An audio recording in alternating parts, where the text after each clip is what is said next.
Olá. Não creais em todos os espíritos.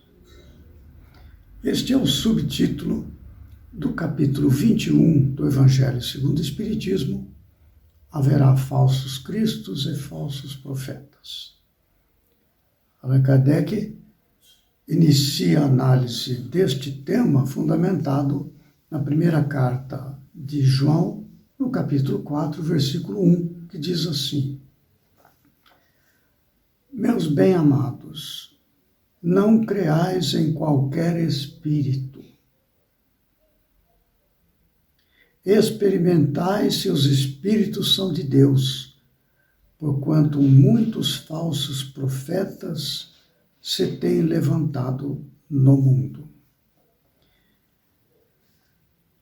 Então, Allan Kardec, ele analisa esta frase de João na sua primeira carta em 2 longos parágrafos.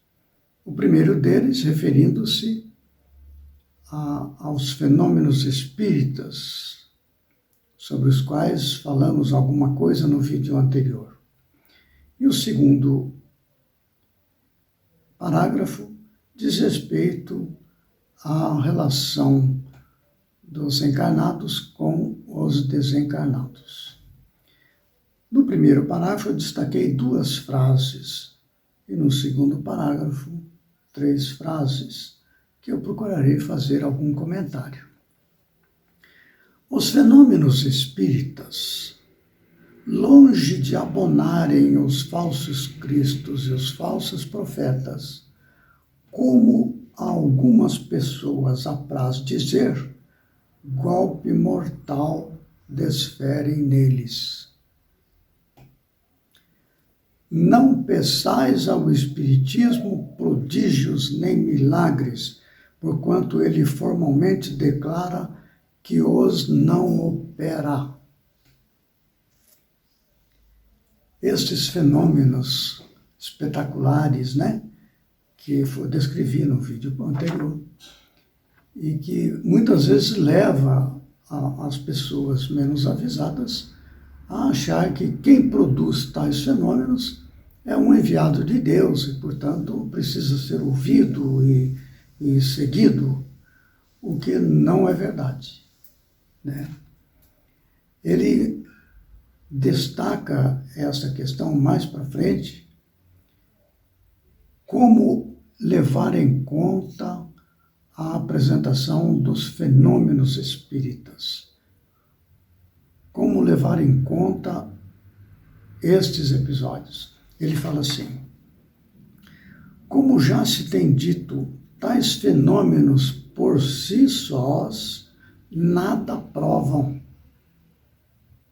A missão se prova por efeitos morais, o que não é dado a qualquer um produzir. Não quer dizer que uma pessoa que seja altamente moralizada não venha produzir fenômenos espíritas. Sem dúvida, há referências aí abundantes. Pessoas realmente dignas, com grande conduta moral, exemplar, e que também, possuindo mediunidade, possuindo domínio da mente e da vontade, produzem fenômenos que chamam a atenção, mas não utilizam estes fenômenos para apresentar a sua causa. A sua causa é apresentada, fundamentada nos seus dotes morais. No segundo parágrafo desta análise de Allan Kardec, onde ele já fala agora sobre a relação com os desencarnados. Veja só. O Espiritismo revela outra categoria bem mais perigosa de falsos cristos e de falsos profetas, que se encontram não entre os homens, mas entre os desencarnados. A dos espíritos enganadores, hipócritas, orgulhosos e pseudo-sábios, que passaram da terra para a erraticidade e tomam nomes venerados para, sob a máscara de que se cobrem, facilitarem a aceitação das mais singulares e absurdas ideias. É possível verificar muitos livros psicografados, digamos assim, né? É um caso, não é? Onde espíritos colocam a ideias do ponto de vista do desenvolvimento espiritual, ideias absurdas, que ao invés de conduzir à evolução espiritual, retém a pessoa prisioneira das ilusões da vida material. Não é? Outros exemplos são espíritos que, falando através de um médium, dão orientações que conduzem ao erro. São muitas vezes médiuns fascinados, que, deixando-se levar pela vaidade, pelo orgulho ou pela própria ignorância, deixam-se levar pelo espírito comunicante, e estes médiuns aceitam aquilo como vindos de Deus, através daquele espírito, pela sua mediunidade, e enganam muitas pessoas. Então é perigoso nesse sentido, porque podem levar a legiões de pessoas a seguirem estes falsos profetas da erraticidade, que se utilizam de pessoas encarnadas para poder disseminar os seus erros, os seus enganos. E ele fala mais para frente, tratando deste aspecto agora dos falsos profetas, falando assim: o Espiritismo nos faculta os meios de experimentá-los, apontando os caracteres pelos quais se reconhece os bons espíritos, caracteres sempre morais, nunca materiais. Nós vamos encontrar esta caracterização dos bons espíritos e tal no Livro dos Espíritos. Lá na questão número 100 e seguintes, nós vamos ver várias explicações da classificação, digamos assim, dos espíritos, conforme a sua evolução moral. Também no Livro dos Médiuns, tem ali todos os procedimentos de observação, de verificação e tudo mais. E ele encerra, então, a sua análise deixando a seguinte frase, enfatizando, então, a ideia que nos cabe prestar atenção, para que não venhamos a ser vítima de falsos cristos, falsos profetas. É um alerta importante para nós. Julgam seus espíritos pela qualidade de suas obras, como uma árvore pela qualidade dos seus frutos, como temos enfatizado ao longo deste capítulo. Uma árvore boa não produz maus frutos, uma árvore má não produz bons frutos. Então, observa-se a qualidade da árvore pelos frutos e não pela aparência. Há uma descrição até bem conhecida dos estudiosos, tanto do Espiritismo como dos Evangelhos. Nós vamos encontrar no livro Atos dos Apóstolos, no Novo Testamento, no seu capítulo 16 e versículo 16 e seguintes, uma passagem em que Paulo e Silas, passando pela Tessalônica, chegaram à cidade de Filipos, ou Filipes, e ali fundaram, então, a primeira igreja no Ocidente.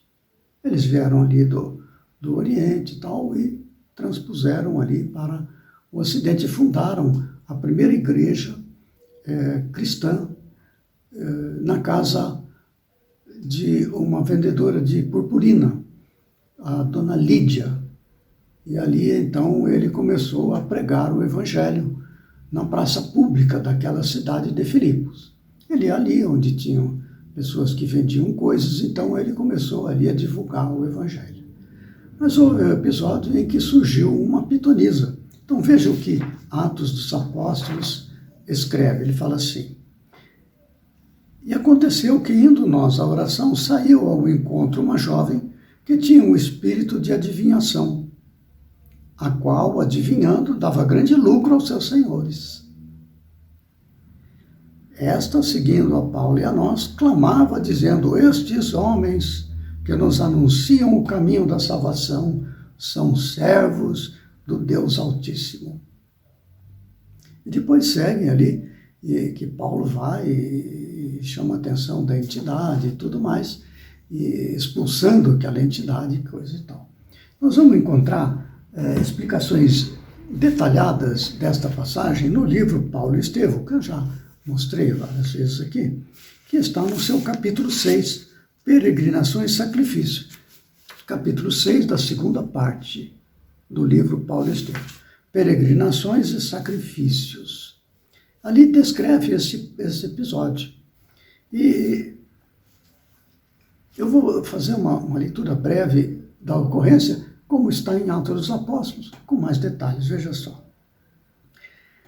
Assim, terminada a pregação na praça, quando a jovem começou a gritar: recebei os mensageiros da redenção, não são homens, são anjos do Altíssimo. Isso já fazia uma semana que esta rapariga aparecia ali fazendo estas exortações, influenciadas espiritualmente, não é? Já fazia uma semana. E quando esse espírito, através da médium ali, fala isso aqui, olha só, não são homens, são anjos do Altíssimo. Aí Paulo falou: peraí, olha o que acontece. O convertido de Damasco desceu da tribuna a passos firmes e, aproximando-se da locutora, dominada por estranha influência, intimou a entidade manifestante em tom imperativo: espírito perverso, não somos anjos, somos trabalhadores em luta com as próprias fraquezas por amor ao Evangelho. Em nome de Jesus Cristo, ordeno que te retires para sempre.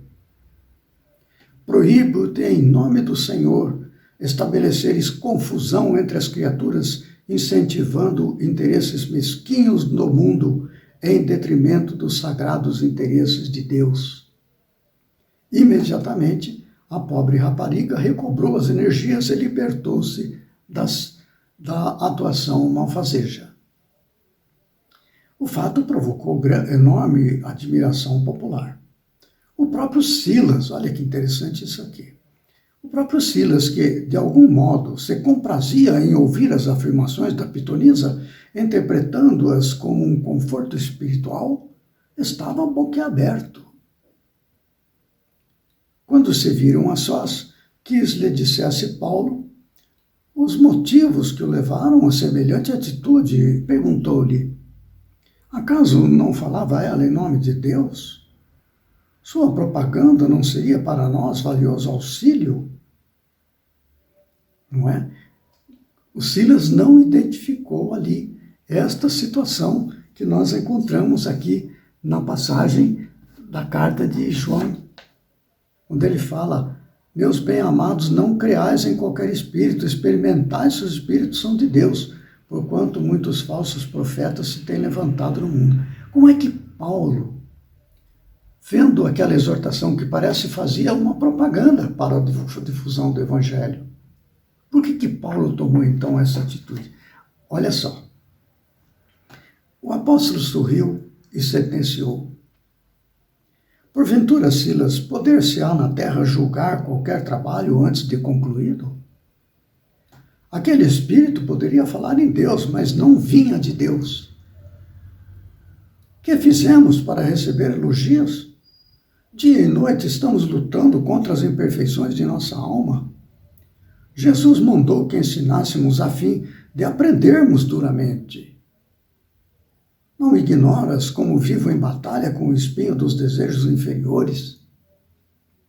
Então, seria justo aceitarmos títulos imerecidos quando o mestre rejeitou o qualificativo de bom? Claro que, se aquele espírito viesse de Jesus, outras seriam as suas palavras. Estimularia o nosso esforço, compreendendo as nossas fraquezas. Além do mais, procurei informar-me a respeito da jovem e sei que ela é hoje a chave de grande movimento comercial. Silas impressionou-se com os esclarecimentos mais que justos e prosseguiu com outras questões. Após esse episódio, os que eram responsáveis pelos lucros advindos daquela pitonisa, né, das suas adivinhações, eles fizeram um movimento popular ali que pegaram Paulo e Silas e os chibataram em praça pública, açoitaram. Daí veio os policiais e os levaram presos e tudo mais. É um relato muito interessante que eu recomendo a leitura aqui do livro Paulo Estevão, no capítulo 6 da segunda parte. Nós vamos ver como que Paulo, então, atento ao que vem de Deus verdadeiramente e o que não vem de Deus, em função do que resulta disso. Pelos frutos se conhece a árvore. Então Paulo foi direto. Olha o que essa moça está fazendo aqui, esse espírito, através dessa moça, vai resultar em coisa inadequada, em confusão, em mau entendimento do Evangelho. Então fica aí esta pequena passagem, né, que fala de não creais em todos os espíritos. É uma reflexão muito interessante. No próximo vídeo, nós prosseguiremos ainda no capítulo 21, haverá falsos cristos e falsos profetas, mas dando início a instruções dos espíritos. E a primeira mensagem é os falsos profetas, ditada pelo espírito Luís, na cidade de Bordeaux, no ano de 1861. Então, até lá, que Jesus nos ilumine o entendimento para identificar os falsos cristos e os falsos profetas.